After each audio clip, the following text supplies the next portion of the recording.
He was left for dead in a field. She had been running for 10 years. He thought he'd lost everything worth living for. She thought she was everything worth hating. Neither of them planned what happened next. But what do you get, Woodbed, when a man who's forgotten how to hope meets a woman who's forgotten she deserves to be loved?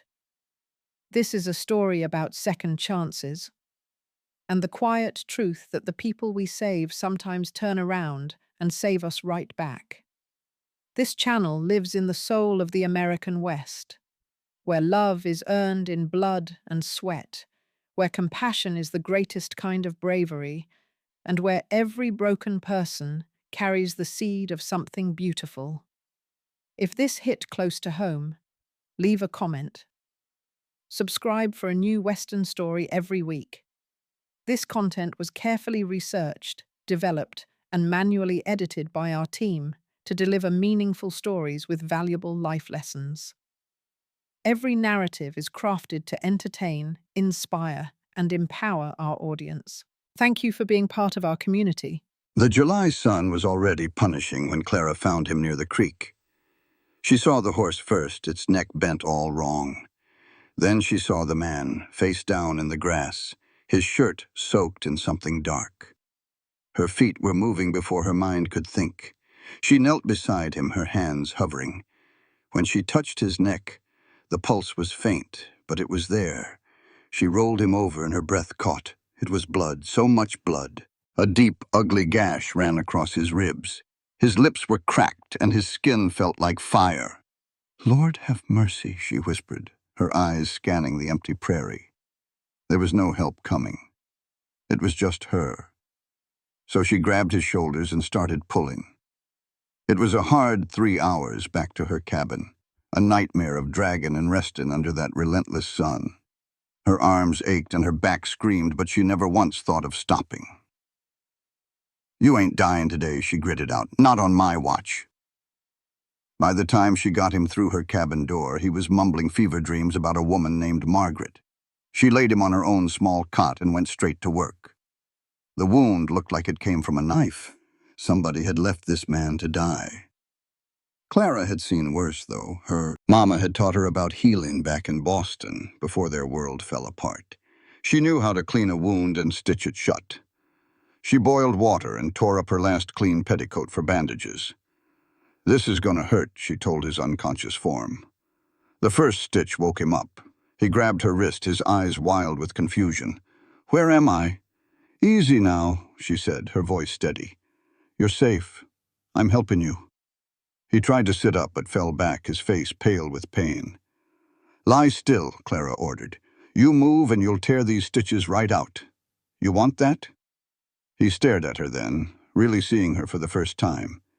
She watched him decide to trust her. "Who did this to you?" she asked, her needle moving again. "Don't know," he whispered. "3 men. You got a name?" "Samuel," he managed. "Well, Samuel," she said, pressing a cool cloth to his head. "I'm Clara, and you're gonna live." The fever was a wicked thing. For 3 nights, Clara sat by his side, forcing water past his lips and listening to him call out for Margaret. And another name, Lily. His voice would break every time he said that name. "Should have been home," he'd mutter. "God forgive me." Clara didn't pry. Everybody out here was running from something. She had her own ghosts to deal with. Around midnight on the second day, his body started shaking something fierce. Without a second thought, she climbed onto the cot and wrapped her arms around him, sharing her own warmth. "Stay with me," she whispered. "I didn't drag you all this way just to watch you give up." Slowly, the shaking stopped. His breathing evened out. The fever held, but it didn't climb. And Clara stayed right there, holding a stranger in the dark, and did not sleep. On the 3rd morning, his fever broke. Clara woke up in her chair to find him just watching her. "You're awake," she said. "How long?" he asked, his voice rough. 3 days. He looked around the tiny cabin, his eyes landing on the single cot. "That's your bed. Where have you been sleeping?" Clara just pointed at the chair. He stared at her, dumbfounded. You gave up your bed for a stranger? You were dying, she said simply. Didn't seem like the time to worry about comfort. Samuel was quiet for a long time. I can't pay you. They took everything. I didn't ask for payment. But why? He asked, his voice tight with confusion. You don't know me. I could be a killer. Why would you do this? Because you needed help, Clara said, turning away to stir the fire. And because, she paused, her back to him. Once, a long time ago, I needed help too. And nobody came. A heavy silence filled the small room. Thank you, Clara, Samuel said, his voice thick with emotion. You hungry? She asked, changing the subject. I could eat a whole rabbit, he joked weakly. By the 5th day, Samuel was sitting up. By the 6th, he was taking a few shaky steps. You're going to tear those stitches, she warned him. He was a stubborn man. Where's your family? She finally asked. Someone must be looking for you. Got no one left, he said, a shadow crossing his face. My wife passed 5 years ago. Clara just nodded. She knew that tone of voice, the one that built a wall around the past. I have a small ranch, Samuel said after a bit, just outside a town called Copper Springs. Clara's hands went still. That's where you were headed? That's home. He watched her closely. You know the place? I know it, she said, her jaw tight. They give you trouble there? He asked, seeing the look on her face. Folks cause trouble for anyone they don't understand, she said, tying a bundle of herbs with too much force. What do they say about you, Clara? It don't matter. She stood up suddenly. You should rest. It is a long day tomorrow. What's happening tomorrow? She hesitated for a moment. Door. You'll be strong enough to ride tomorrow. I'll get a horse from old Nettie down the way and see you home.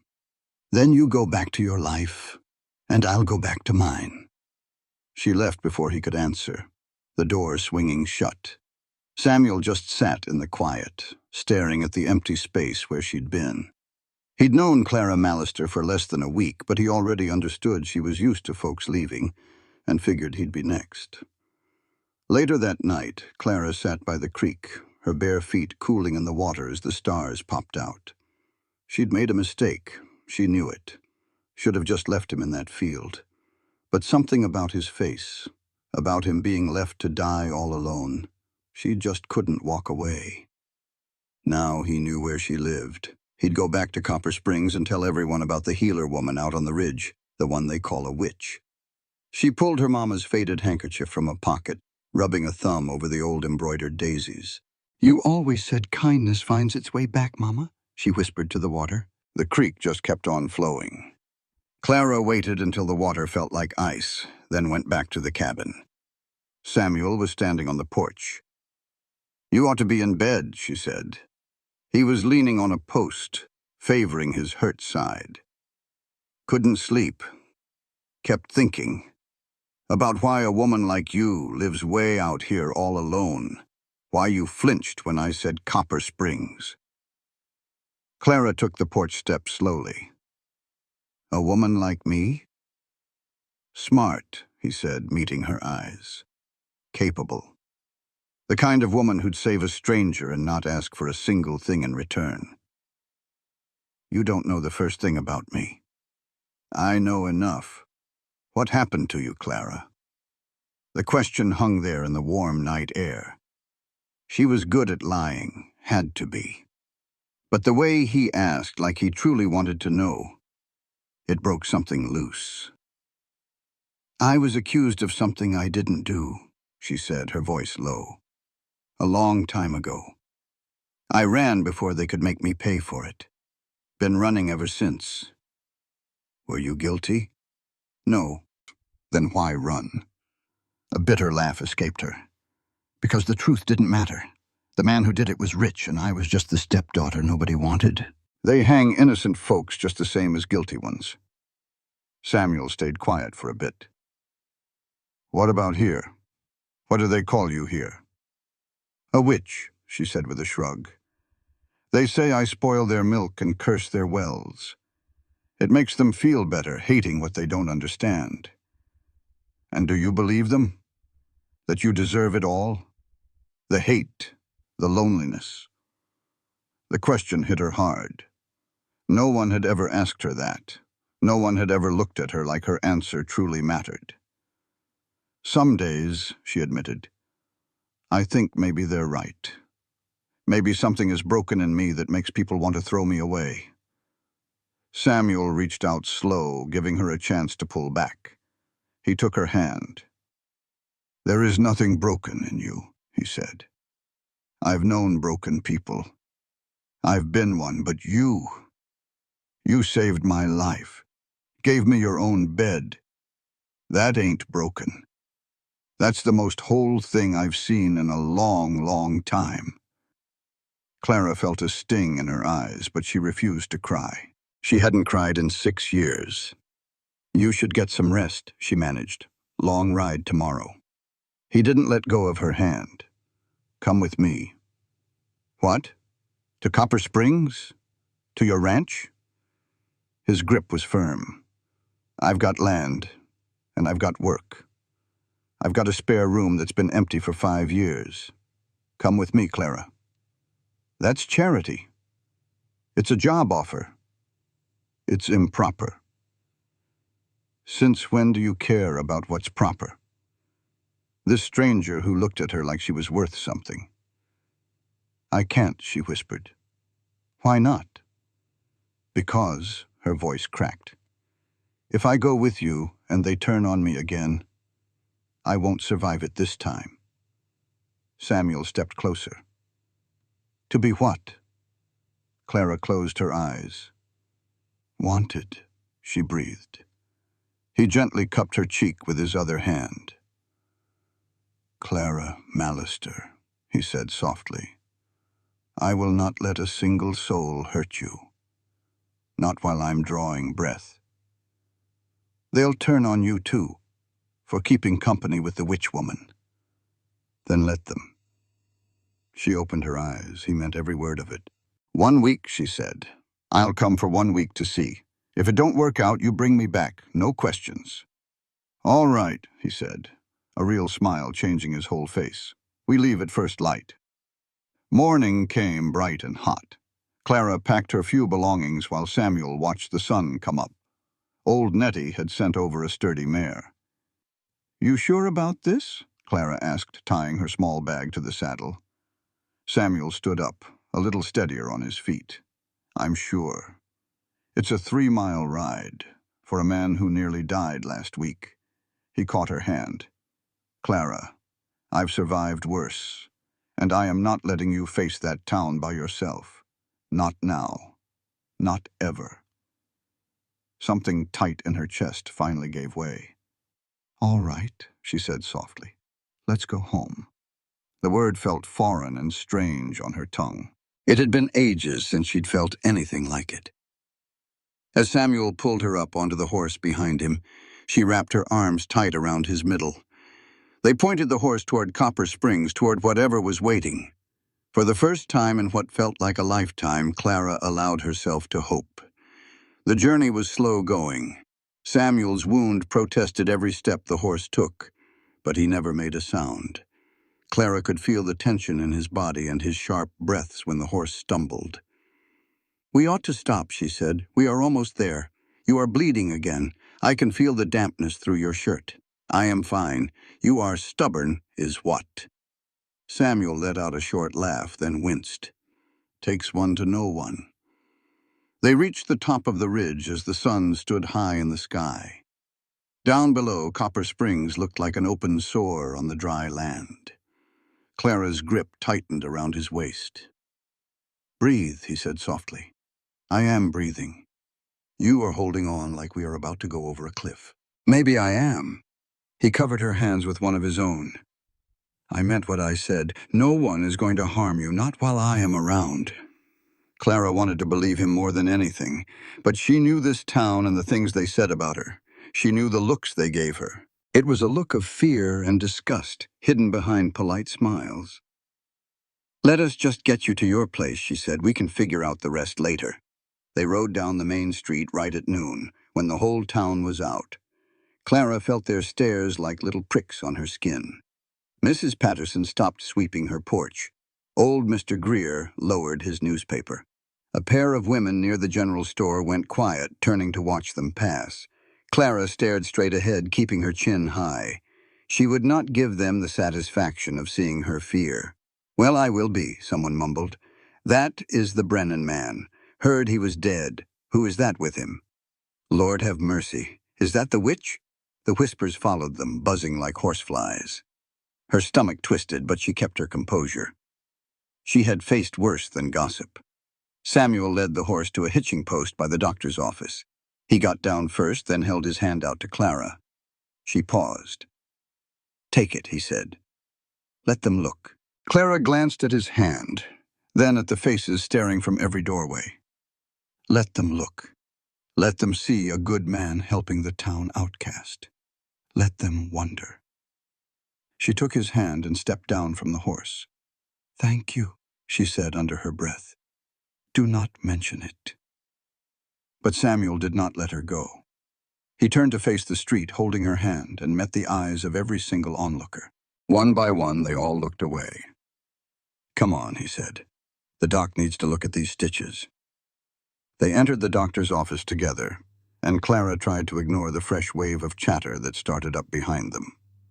Dr. Whitmore was a slender man with kind eyes. He had been in Copper Springs for 30 years and knew everyone's history. His eyebrows shot up when they walked in. "Samuel Brennan, the whole town thought you were gone." "Not quite. And Miss—" The doctor's gaze flickered to Clara. "Mallister, is it?" "That is right.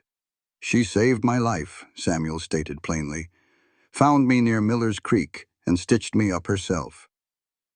A new expression crossed Dr. Whitmore's face. He looked at Clara in a different light now, with something like respect. "May I have a look?" Samuel unbuttoned his shirt so the doctor could inspect her work. The wound was red and angry, but the stitches were solid. "That is clean work," the doctor had to admit. "Where did you learn to do that?" "My mother was a healer, back east." Clara's jaw was tight. The doctor did not press further. He cleaned the wound, put on a new dressing, and gave Samuel a small bottle. "Laudanum for the pain, just a spoonful at night. What do I owe you?" "Nothing." Dr. Whitmore glanced at Clara. "Just consider it a thank you for getting him back here." They walked out of the office into the bright afternoon sun.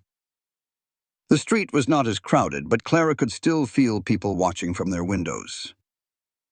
"That went better than I thought it would," Samuel remarked. "Just give it a minute." They were almost to the general store when trouble found them. Ezra Harwell came out of the bank as if he had been waiting. He was a large man, soft in the gut, but with hard eyes, wearing a suit that cost a fortune. "Samuel." His voice was slick. "I heard you ran into some trouble. News gets around quick. It is a small town." Harwell's eyes slid over to Clara. "Miss Mallister, I did not figure on seeing you in town." "I'm sure you did not," Clara replied. A flash of something crossed Harwell's eyes. "Annoyance, maybe." "I hear you have been keeping to yourself out on the ridge," he said. "Living all alone. Folks find that a bit strange. Folks find a lot of things strange." Samuel moved to stand slightly in front of Clara. "We have got business to take care of, Ezra, if you will excuse us." "Of course." Harwell gave a smile that was all teeth. "Just being friendly. You know how people in this town talk. I know exactly how they talk." The two men held each other's gaze. There was a history there Clara did not understand. Finally, Harwell tipped his hat. "Welcome back, Samuel, ma'am." They walked on without another word, but Clara felt his stare on her back all the way to the store. "What was that about?" she asked once inside. "It is nothing." It did not seem like nothing. Samuel picked up a basket and began filling it with flour, salt, and coffee. His hands were tense. "Harwell's been after my land for 3 years," he finally said. "He keeps offering more money, and I keep telling him no." "Why does he want it so much?" "The water rights. My creek supplies water to half the valley. If he gets my land, he controls the water." Clara understood right away. "And then he would own this whole town. Smart woman. Is that why you were attacked?" Samuel's hand stopped over a bag of sugar. He was quiet for a moment. "I do not know," he said, "but I plan on finding out." The woman at the counter, Mrs. Bell, was watching them with pure suspicion. She was the one who had refused to sell Clara thread. "The last time she was here." "That will be $3.20, Mrs. Bell said, looking only at Samuel. He counted out the money. "Add another 50 cents for whatever Miss Mallister needs." Mrs. Bell's lips thinned. "We do not serve her kind in here." "Her kind?" "You know what I mean." Samuel placed the coins on the counter slowly. "I know that you just insulted the woman who saved my life. I know you are denying business to a customer. And I know if my late wife were here, God rest her, she would be ashamed of you." Mrs. Bell's face turned bright red. "You can keep the change, Mr. Brennan." Samuel gathered their things and took Clara by the arm. "We are finished here." They walked out into the dusty street, Clara's heart pounding in her chest. "You did not have to do that." "Yes, I did. She will talk. They all will. Let them." He stopped and turned to her. "Clara, I spent 5 years hiding on that ranch, drowning in grief. I am not hiding anymore, and I will not let you hide either." Clara just stared at this man who barely knew her, who had just stood up to the whole town for her. "Why?" she whispered. "Why do you care?" Samuel's hard expression softened. "Because you were the only one who stopped when I was dying in that field. You saw a man worth saving when anyone else would have kept riding. That means something. It means everything." Clara's eyes began to sting. She looked away, blinking fast. "We should go," she said, "before there is more trouble." "The trouble is just getting started." They rode away from town, with the whispers trailing behind them. The ranch was just as he had described, yet nothing like she had pictured. A small house with a big porch, a barn that needed a coat of paint, and a long line of fences to be mended. And quiet. It was so quiet. "It is not much," Samuel said as he got down from the horse. "It is beautiful." He looked at her, surprised. "You think so?" "It is honest. It is real." Clara slid off the horse and stood in the yard, taking in the scent of grass and cattle and something that felt like freedom. "I think it is the most beautiful thing I have ever seen." Samuel looked at her face, and a warm, wondering look came into his own. "Come on inside," he said gently.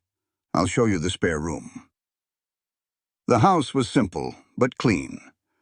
A fireplace, a kitchen, and a table with 2 chairs that looked like they hadn't seen use in years. "Margaret used to sit there," Samuel said, seeing her look. "My wife. I haven't been able to sit in her chair since she—" He didn't need to explain. "I want you to understand," he said. "This ranch was supposed to be our new start. We were going to raise cattle and children." He paused. "The fire took them both while I was away.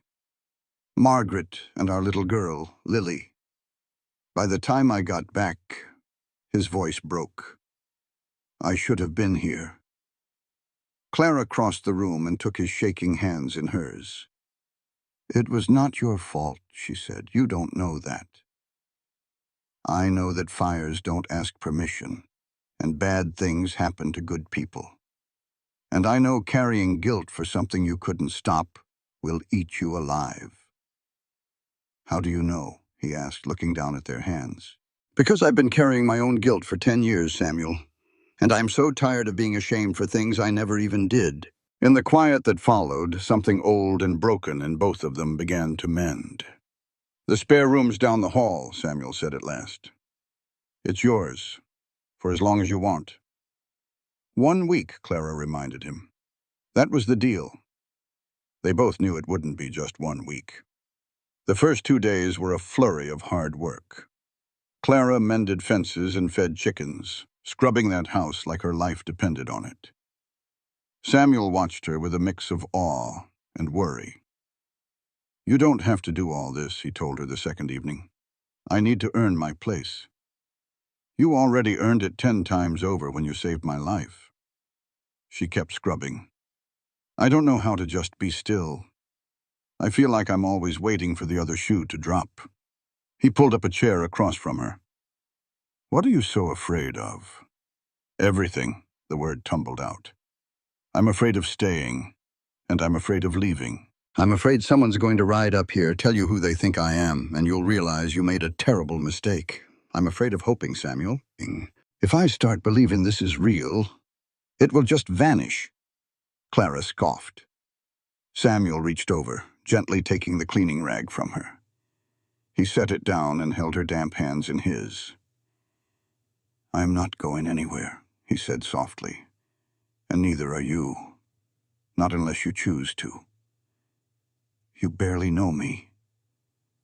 I know what matters. Tell me the rest. His hands held hers a little tighter. Tell me what you are running from. No one had ever cared enough to ask. My stepfather, she began. He framed me for stealing from my own mother's shop. He was the one selling it, but he pointed his finger at me. Samuel's jaw set hard as stone, but he stayed quiet. My mother, she knew, but she was too scared of him to say a word. She just watched them take me away. So you ran.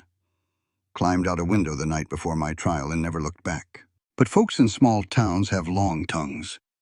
They saw me alone, picking herbs, and decided I was some kind of witch. I gave up trying to tell them different. Samuel was quiet for a spell, then his voice came out low and gravelly. My wife, she knew I came back from the war a busted man. Said she could still see the good in me, though. When she passed, I figured it was my punishment for what I did in the war. Believed that for 5 long years, right up until I woke up here. His gaze was steady on hers. You did more than just save my skin, Clara.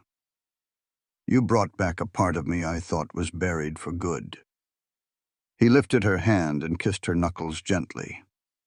And I am not letting that go. 3 days later, company came calling. Clara was out hanging wash when she spotted them. 3 riders were coming up the road fast. Samuel, she called out. He came out of the barn and his face hardened when he saw who was leading them. Ezra Harwell. He swung down from his horse with 2 tough-looking fellas behind him. Afternoon, Samuel, just a friendly visit. Nothing friendly about you, Ezra. Harwell's grin was all teeth. His eyes flicked over to Clara. What do you want? Samuel asked flatly. Same as always, this land. And my answer is the same as always, no. I was hoping you would reconsider, Harwell said, his voice slick as oil. Things happen out here. A man alone is a vulnerable thing. He let the threat hang in the air. It would be a pity if something else went wrong. Are you making a threat? Samuel's voice was dangerously low. I am offering a kindness, Harwell sneered. Now get off my land. A cold light shone in Harwell's eyes. Big mistake. The whole town is talking, saying you have taken up with that witch woman, wondering if you lost your senses when you lost your wife. Quicker than a snake strike, Samuel had Harwell by the shirt front, lifting him clean off the ground.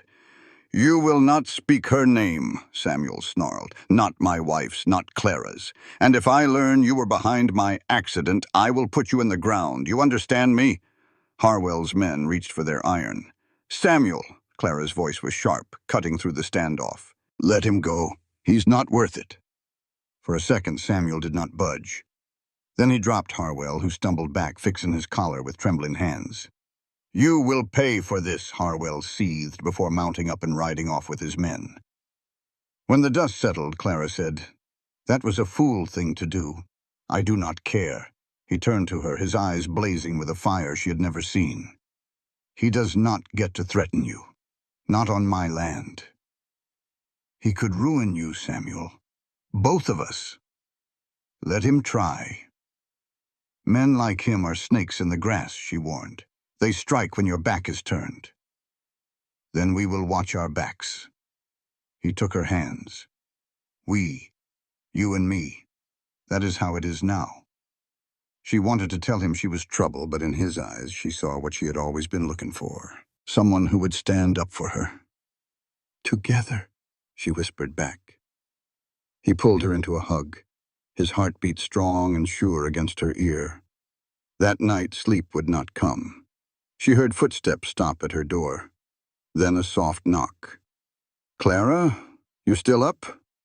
She opened it to find Samuel standing there looking worried.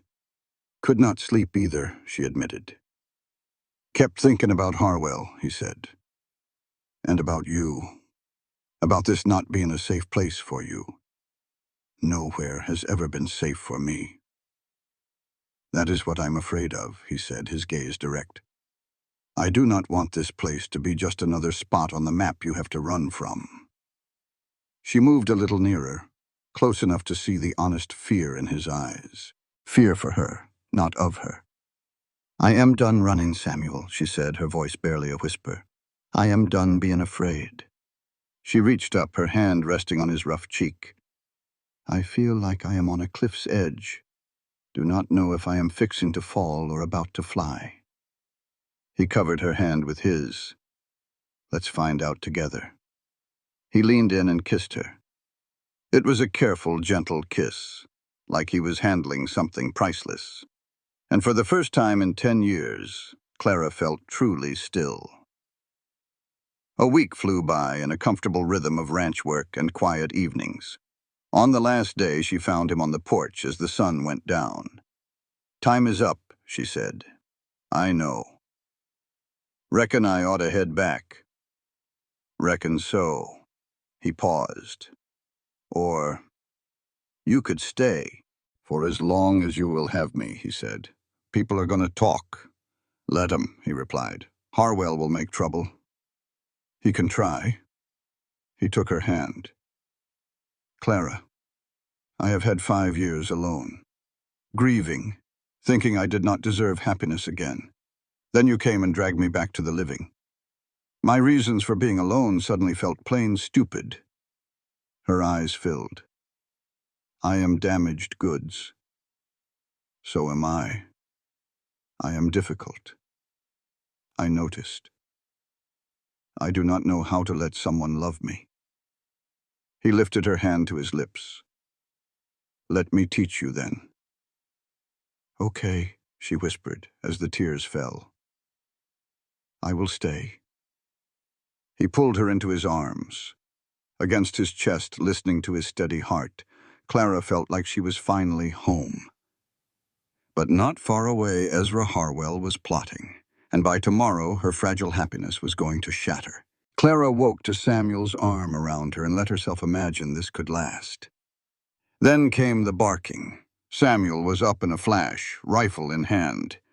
"Stay here." She followed him anyway. The dog's frantic barking echoed as Samuel opened the door to an empty yard. "Scout!" The barking choked off. The old hound limped from behind the barn, whining. Clara knelt beside him. "He is hurt." Blood matted his fur from a long, ugly gash. "Someone was here." Samuel's voice was hard. "They cut him on purpose." "Harwell," he growled.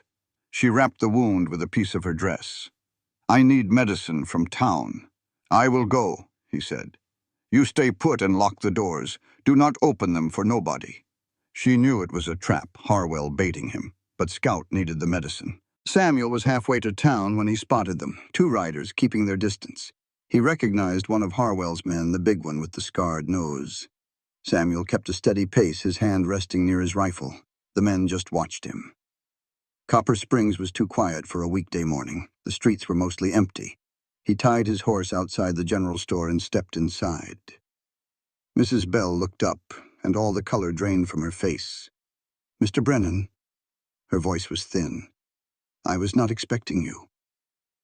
Need some bandages and carbolic acid."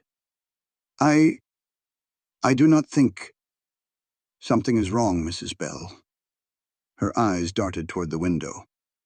"You should leave, Mr. Brennan. Take that woman and get out of town today." "What are you talking about?" "I cannot say." The store door opened. Deputy Frank Hollister stood there, his hand on his pistol. "Samuel Brennan?" "Frank," Samuel nodded. Sheriff wants to see you. About what? Hollister's jaw clenched. Just come with me. This was not a friendly invitation. In the sheriff's office, he faced Sheriff Morgan, a man worn down by 15 years on the job. Samuel, he motioned to a chair. I will stand. Morgan sighed. All right, we have had complaints from Harwell and some others. He held up a paper. They are saying your woman poisoned the Morrison well, killed some chickens, made the kids sick. Samuel let out a bitter laugh. That is ridiculous. Is it? Folks say she was seen near their property gathering herbs. Folks are lying. Maybe, but I have 6 people ready to swear to it, saying she has been practicing witchcraft. You cannot believe this nonsense. What I believe does not matter. Morgan's voice turned hard. What matters is keeping the peace, and right now she is a threat to it. Samuel slammed his hand on the desk. She saved my life, and this is how you repay her? You know this is Harwell's doing, to run me off my land? Watch yourself, Samuel, the sheriff warned. Where is she? Samuel demanded. Clara, where is she? Morgan's silence was the only answer he needed. Samuel bolted from the office. He ran toward the town square, his boots thundering on the boardwalk. People scattered, their faces a mix of fear and judgment. Then he saw her. Clara stood in the middle of the square, hands tied, a rope leading to a wagon. Her dress was torn, a cut bled on her cheek. Her beautiful hair was hacked off, short and jagged. A crowd was watching her like she was a show.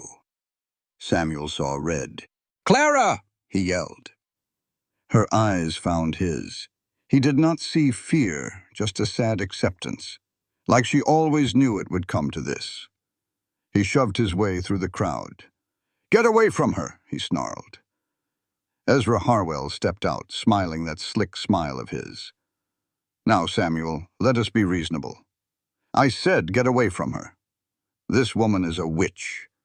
The good people of this town are just protecting themselves. She has done nothing wrong. The evidence says otherwise, Harwell said calmly. Witnesses, a poisoned well. What would you have us do? Samuel looked at Clara. Tell them. Her voice was steady, though she trembled. I did not do it. I have never been near the Morrison place. She lies, a woman screamed. It was Constance Harwell, her face twisted in hate. She killed my daughter. She let my Emily die. Samuel froze. 3 years ago, Constance cried. My girl was burning with fever. We begged her for help and she turned us away. 2 days later, my baby was gone. Clara closed her eyes. I could not save her. The fever was too strong. You did not even try. I tried everything, Clara's voice broke. Some things just cannot be fixed. Constance lunged for her, but men held her back. You killed her, and now you are killing our town. The crowd grew louder, angrier. Burn the witch, someone shouted. Samuel planted himself in front of Clara, a human shield. You will have to go through me first. The crowd faltered. They respected Samuel Brennan, but Harwell was not finished. Samuel, his voice was smooth as poison. Think about what you are doing. That woman has got a hold on you, son. She has clouded your judgment. The only one using anybody around here is you. I'm just trying to help you. Harwell took another step. Give her up. Let the town have its say with her. I promise nobody will think less of you. We all get it. A man living alone, a pretty woman. It is easy to be fooled. Before Samuel even knew what he was doing, his fist met Harwell's jaw. Harwell hit the dirt hard, blood flying from his mouth. The crowd let out a gasp. Samuel, no! Clara cried out, but it was too late. Harwell's boys were already moving in, closing the circle. Samuel reached for his rifle, but someone slapped it out of his hand. Get him! Harwell spat, scrambling back to his feet. He assaulted me. You all saw it. Arrest that man. Sheriff Hollister stepped forward, his face full of trouble. Sam, I have to. Do not do this, Frank. I ain't got a choice. They grabbed Samuel's arms, yanking them hard behind his back. Clara screamed his name. Let him go, she begged. Please, he did not do anything. I am the one you want. Harwell wiped his chin and smirked. Oh, we want the both of you. He looked at the crowd. You see? You see how she has twisted him? A good man, a decent man, turned to violence by her dark ways. Lock them both up, Harwell commanded. We will have a trial. Trial. Let the judge decide. Samuel just hollered back, What judge? The circuit rider ain't due for another month. But they were already dragging him toward the jail, shoving Clara into a different wagon. Where are you taking her? Samuel demanded. Harwell just smiled that wicked smile of his. Somewhere she can't hurt nobody else. They threw Samuel in a cell. The last thing he saw was Clara's pale, bloody face. Alone in the dark, he paced like a trapped wolf.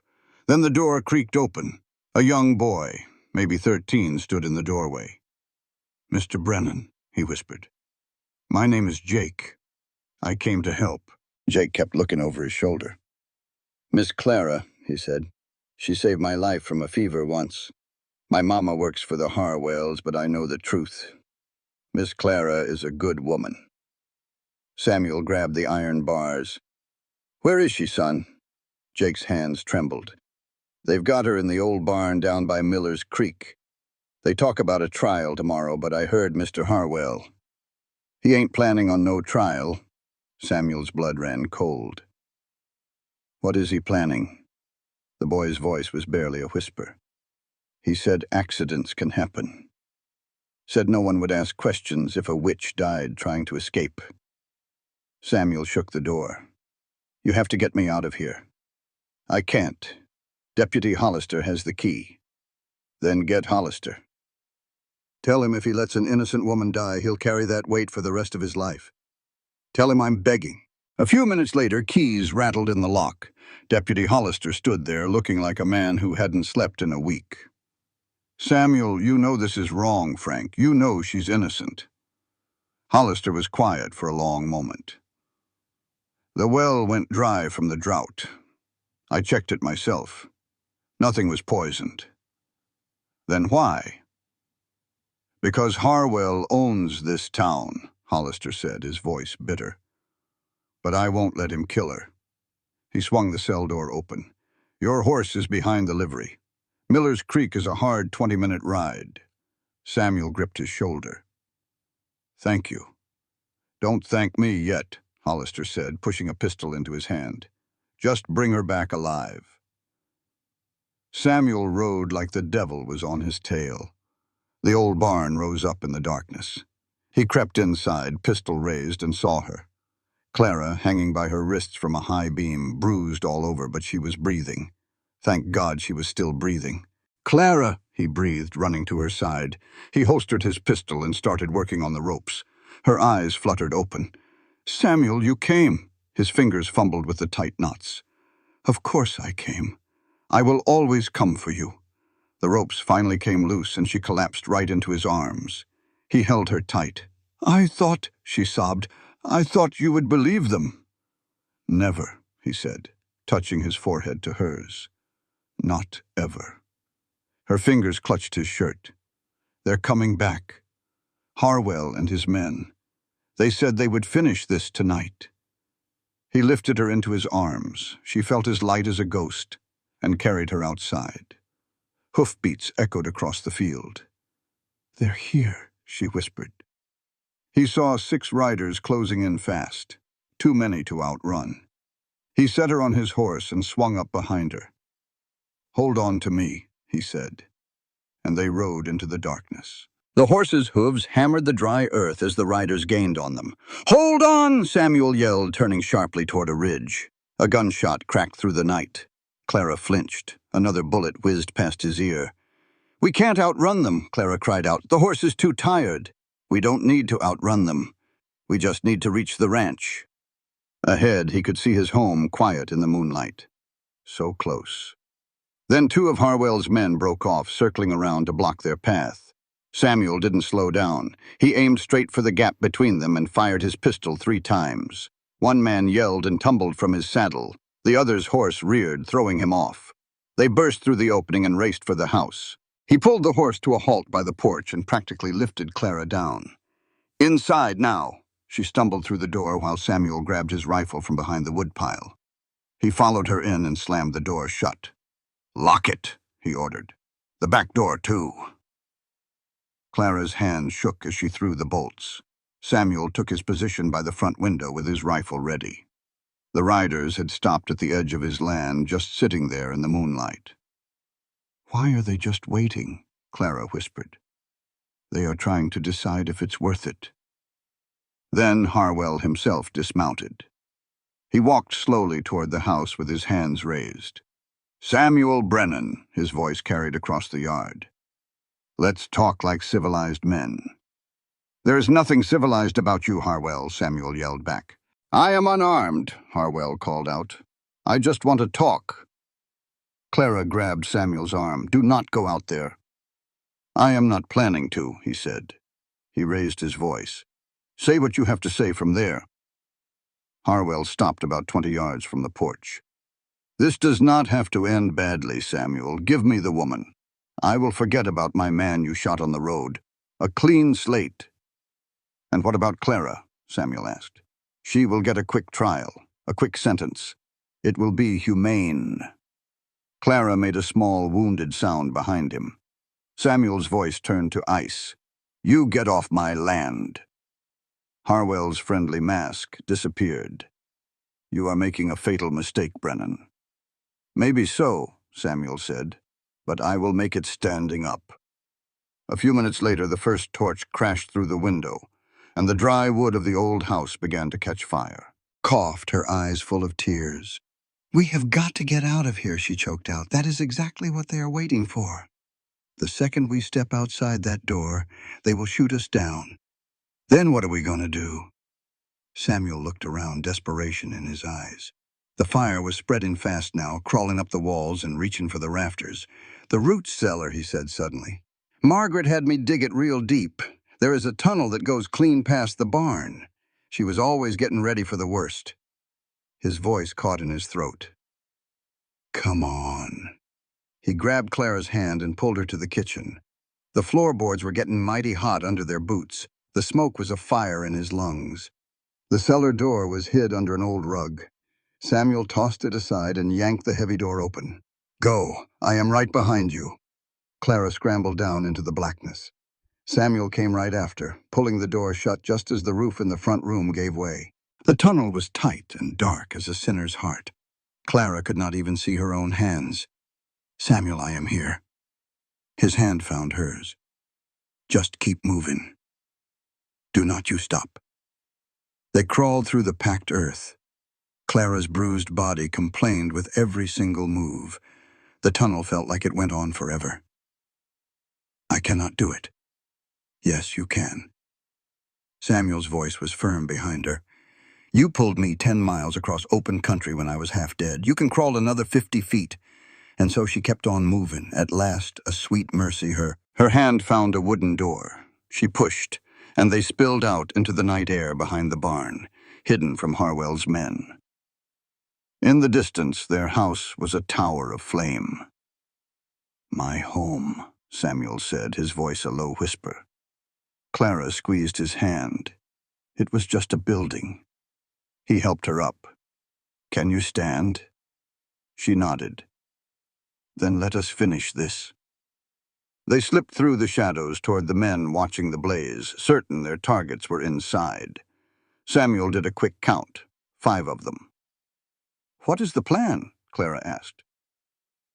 "There's a shotgun in the barn for varmints," he replied. 5 against 2 are long odds." "Maybe," Samuel said. "But they believe we are already dead, and that gives us an edge." Inside the barn, he found the loaded shotgun right where he left it. "You wait here," he told her. Her voice was pure iron. "No, I am through with hiding. I am done letting others fight for me." He looked at this woman, battered and bruised, but not broken. Her spirit was still standing tall. "All right," he conceded, "but you stay right behind me." They stepped out of the shadows. Harwell. The name cut through the night. The riders spun around, their faces a mix of shock and confusion. Samuel leveled the shotgun. How you are here does not matter, he said. Only what is about to happen. Harwell's hand drifted toward his pistol. I would not do that, Samuel warned. This gun will tear you apart before you even touch your holster. Harwell froze. You are bluffing. Go on and see. The air grew thick with tension, broken only by the crackle of the fire. Even if you get me, my men will get you, Harwell threatened. Your men are hired cowards, Samuel shot back. Take away their leader and they will scatter like bugs. One of the riders looked uneasy. Harwell noticed. Do not even think it, he growled at them. It is finished, Ezra, Samuel declared, taking a step closer. Deputy Hollister let me out. By sunrise, everyone in town will know you tried to kill an innocent woman. She is not innocent, Harwell yelled. Clara stepped up beside Samuel, bruised but resolute. She is more innocent than you will ever be. Your wife holds me responsible for your daughter's death, Clara said, her voice clear and strong. I know grief can twist a person, but I did not kill Emily. I did everything I could to save her. Harwell's face twisted in rage. You are lying. No, she replied. Deep down, you know the truth. It is just easier to blame me than to accept that some things cannot be fixed. Shut your mouth, he screamed, drawing his pistol. Samuel's shotgun roared. The blast threw Harwell to the ground, his gun flying from his hand. For a heartbeat, there was silence. Then one rider wheeled his horse and fled into the darkness. The others were right behind him. They left Harwell alone, bleeding in the dust. Samuel walked over to the wounded man who was clutching his shoulder. Pain and something like relief were on Harwell's face. Just do it, he rasped. Finish me. Samuel aimed the shotgun at his chest, his finger on the trigger. Samuel, Clara's voice was soft but firm. Do not do it. He earned this, Samuel growled. Maybe so, but you do not deserve to live with his death on your soul. Let him live with what he has done. That is a punishment worse than dying. Samuel's hands trembled. Everything in him wanted to end it right there, but he looked at Clara and understood. She was trying to save him, not Harwell. She did not want him to become a killer. Slowly, he lowered the gun. You are finished, Harwell, he said. Your time in this town is over. Without another word, Samuel turned and took Clara's hand. They walked away from the fire and the man in the dirt. They reached old Nettie's house just as the sun was coming up. The woman took one look at their sorry state and brought them inside, tending to Clara's injuries without a single question. Clara slept for 16 hours. She awoke to find Samuel watching over her. How are you feeling? He asked gently. Like I was trampled by cattle, she whispered. What happened? Hollister took Harwell into custody, he explained. They found letters in his office proving everything. Turns out he has been threatening people for years. He paused. Harwell's wife came by. She wanted to apologize. She said her grief made her blind, but she knew you tried to save Emily. Tears rolled down Clara's cheeks. I tried so hard to save that little girl. I know, Samuel said, taking her hand. Sometimes your best is not enough, but that is no reason to quit trying. Outside, the town of Copper Springs was coming to life, unaware of the night's events. What comes next? She asked quietly. Whatever we choose, Samuel replied, kissing her hand. The land is still ours. We can build again. He saw the question in her eyes. You did not think I was leaving you, did you? My house burning down is nothing. Houses can be replaced.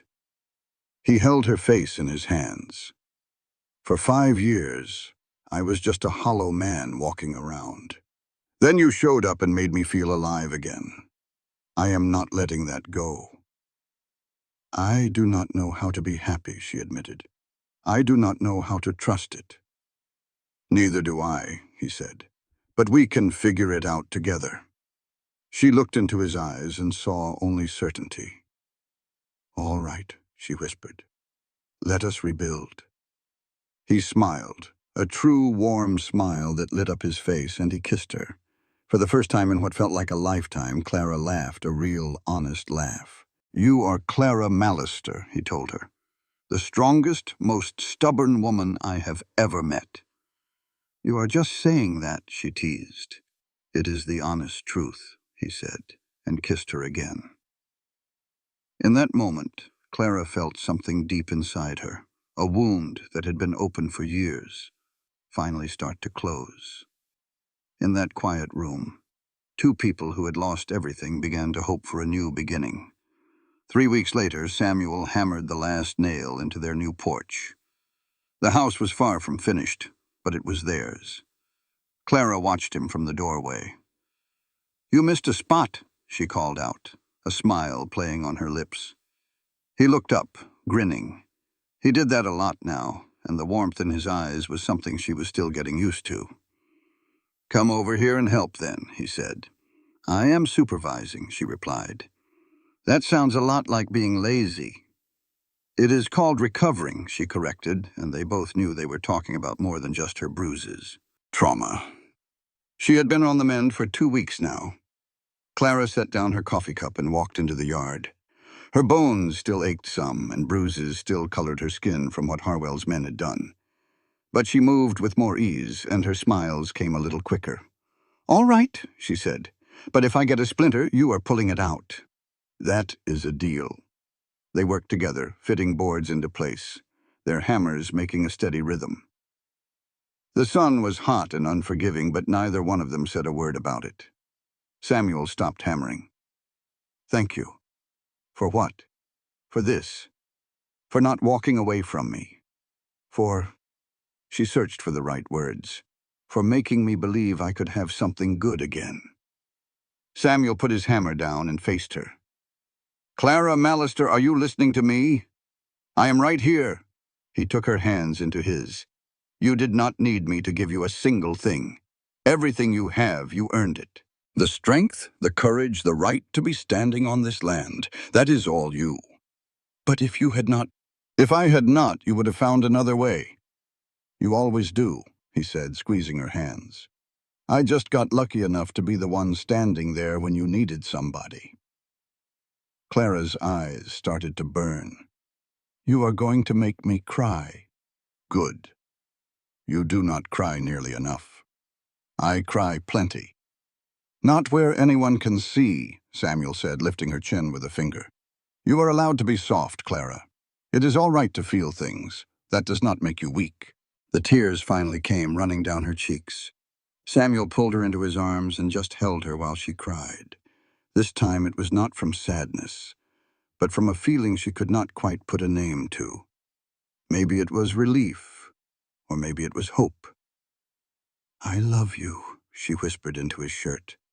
Samuel froze. "What was that you said?" Clara pulled away fast, a sudden fear gripping her. She had not meant to say it out loud. "Nothing. I... Do not make me say it again." "Samuel, please." His voice was shaky. "Say it again." Clara looked right into his eyes and saw the fear there, and the hope. She saw a man desperate to hear words he must have figured he would never hear again. "I love you," she said, clear and true. "I love you, Samuel Brennan." He kissed her then, a kiss that was fierce and hungry and full of all the things he could not put into words. Clara kissed him right back, her hands grabbing his shirt, her heart hammering in her chest. When they finally pulled apart, they were both breathing hard.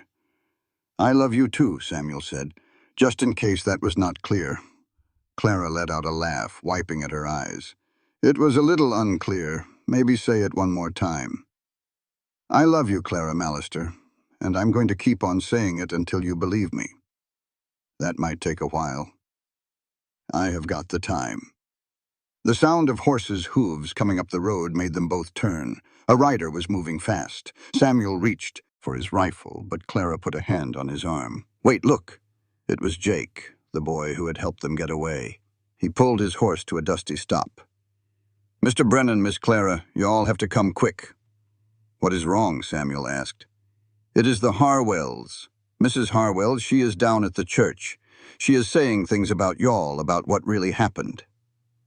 Clara felt her stomach sink. What kind of things? Good things, Jake said, his eyes shining. She is telling everybody the truth about Mr. Harwell, how he tried to kill you, and how he has been scaring folks off their land for years. Samuel and Clara looked at each other, stunned. Why would she do that? Clara wondered aloud. I do not know, but the whole town is there. Y'all should come. You need to hear it. They rode into Copper Springs together, with Clara sitting behind Samuel, her arms wrapped tight around him. The streets were quiet. It seemed everyone was gathered at the church. They could hear Constance Harwell's voice even before they got to the doors. I was blind, she was saying, blind with my own grief, blind with my anger. I let my husband use my pain like a weapon, and I am deeply ashamed. Samuel pushed open the church doors. Every single head turned to look. Constance stood at the front, her face pale but her voice strong. When she saw Clara, her expression changed. Miss Mallister, her voice shook just a little. Please come in. There is something I must say to you. Clara froze. Samuel's hand found hers, giving it a reassuring squeeze. You do not have to, he said quietly. Yes, I do. She walked down that aisle, past the staring faces of people who had whispered about her for years. She walked past Mrs. Bell, who could not meet her gaze, and past the men who had tied her to that wagon. She stopped right in front of Constance Harwell. You wanted to say something, Clara said. So say it. Constance's eyes filled with tears.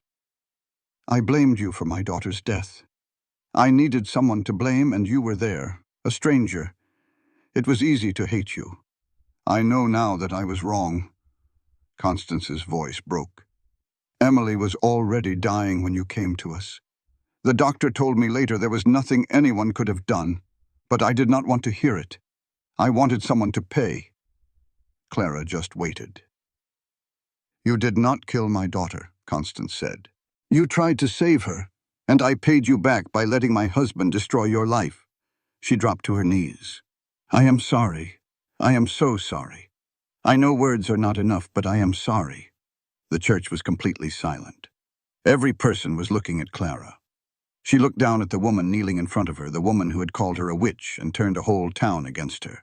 Clara should have felt hatred, but all she felt was tired. Tired of being angry, tired of holding on to bitterness. Get up, Clara said, her voice quiet. Constance looked up confused. I said get up. You do not need to kneel for me. As Constance slowly got to her feet, Clara took a deep breath. I accept your apology. A low murmur went through the crowd. But, Clara went on, her voice getting stronger, accepting is not the same as forgetting. You hurt me. Your husband hurt me. This whole town hurt me. That does not just vanish because of some nice words spoken in a church. Constance nodded, tears rolling down her face. What I need, Clara said, looking around at the townspeople, is time. Time to heal, time to believe that things have really changed. Can you all give me that? For a moment there was only silence. Then a voice from the back called out, I can. Old Nettie pushed her way forward. I have known this girl for 3 years.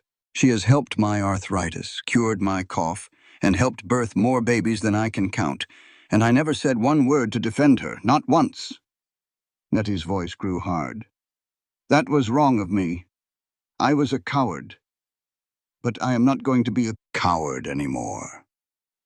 Then another voice spoke up.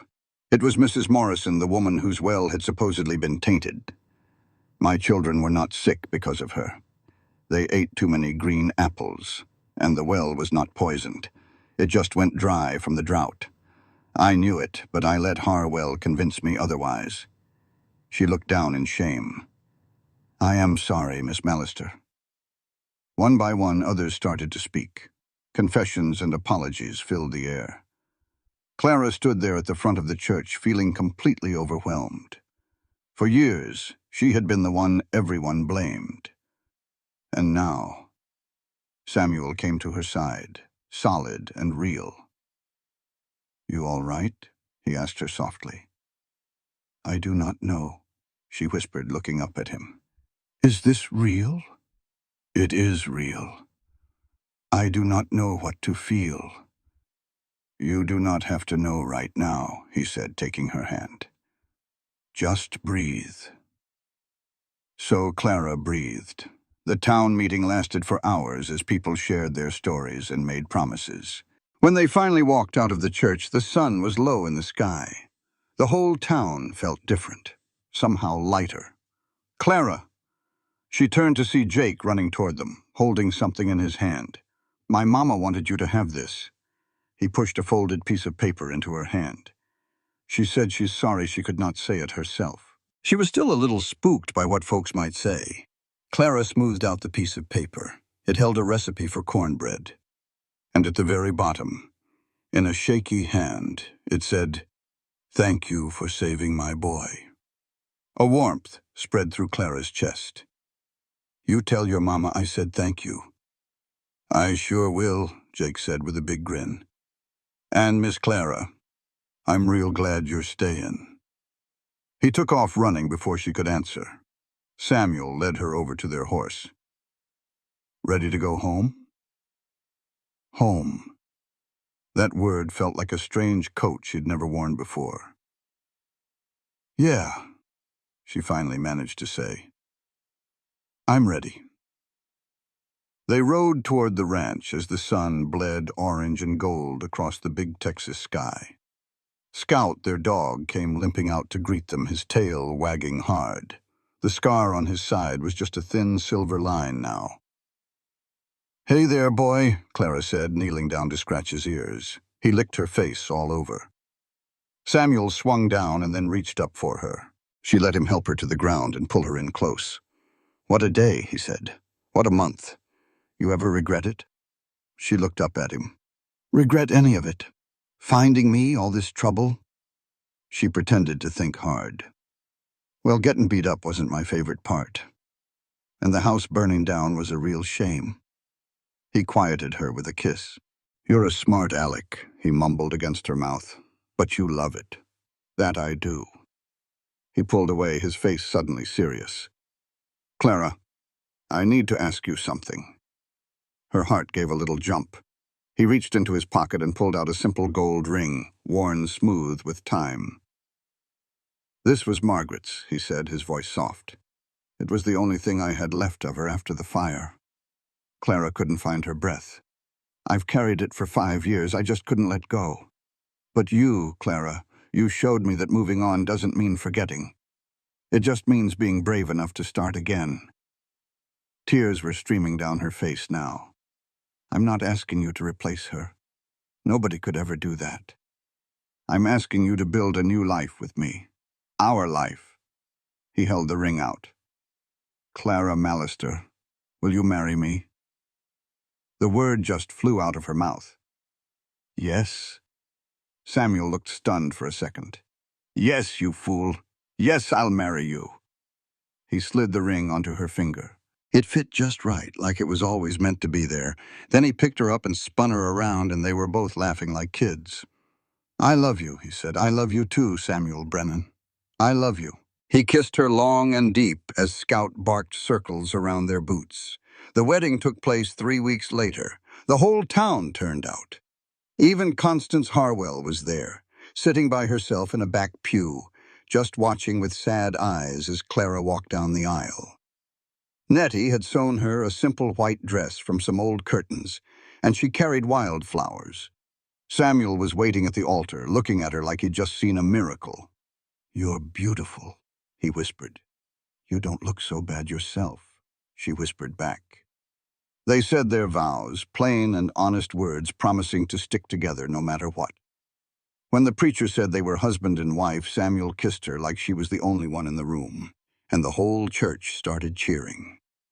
At the party in the town square, folks who used to look the other way were now shaking her hand and wishing her well. It felt like she'd stepped into a different life. "You look a bit overwhelmed," a voice said. It was Deputy Hollister holding his hat. "I am," she admitted. I just wanted to say I'm sorry for not stopping Harwell sooner. You let Samuel out of that jail cell, she reminded him. You did the right thing when it mattered. You're more forgiving than I have a right to expect. Maybe, she said with a little smile. But I'm done with being angry. It's too much work. She glanced over at Samuel, who was laughing with some other ranchers. He caught her eye and smiled a smile that was just for her husband. He's a good man, Hollister said. The best. You're good for him. He seems more alive since you showed up. Clara remembered finding him in that field, burning up with fever, and how she refused to let him die. She hadn't known then that saving him would end up saving her, too. I reckon we're good for each other, she said softly. The party lasted late into the night. When it was all over, Samuel and Clara walked back to the ranch, holding hands. The new house was all finished. It felt like home. Tired? Samuel asked on the porch. Plenty tired, she said. He laughed. All right, then. Inside, Scout was already asleep by the hearth. After she changed, she slipped into bed beside him. Come here, he murmured, pulling her close. His arm wrapped around her, and she rested her head on his chest. Samuel, do you think Margaret would have liked me? He was quiet for a beat. I think she would have loved you, he finally said. You're both stubborn as all get out. She smiled into his chest. A warm, easy silence settled over them. Thank you, she said. For what? For not giving up on any of this. Thank you for pulling me out of that field, he said, kissing the top of her head. Why did you? He asked. She thought about that moment, the choice she made without even thinking. Because you needed help, she said. And I think deep down I knew if I could save you, maybe I could save a part of myself too. His arm tightened around her. Did it work? She thought about all of it, the pain and the fear, the fire and the healing. Yeah, she whispered. I think it did. The next morning, Clara woke before the sun. She slipped out to the porch and sat on the steps, tracing the daisies on her mama's handkerchief. I did it, Mama, she whispered to the wind. I found my place. The door opened behind her. Morning, Samuel said, sitting beside her. You all right? More than all right. He took her hand, and they sat there together, watching the sun come up over their land. Clara thought about all she had lost over the years. Then she thought about what she had found. She had found Samuel. She had found a home. She had found a future she never thought she could have. It wasn't perfect. There would still be hard days and old hurts to mend. But for the first time in a long, long time, she believed it was all possible. Not just to get by, but to truly live. Samuel squeezed her hand. What are you thinking about? Second chances, she said, leaning her head on his shoulder. I'm just mighty grateful for mine. He turned and kissed her. Me too. The sun bathed their new life in a golden light. For 32 years, Clara Mallister believed happiness was for other people. She was wrong. Sometimes, when you're not even looking, life gives you a reason to keep going. A stranger in a field. A chance to be brave. And if you're lucky enough to take that chance, you might just find everything you ever needed. Clara had found Samuel. She had found a home. But most important, she had finally found herself. In the end, the woman who saved a stranger was the very same woman who saved herself. And the man who thought he had lost it all learned that love was always worth the risk.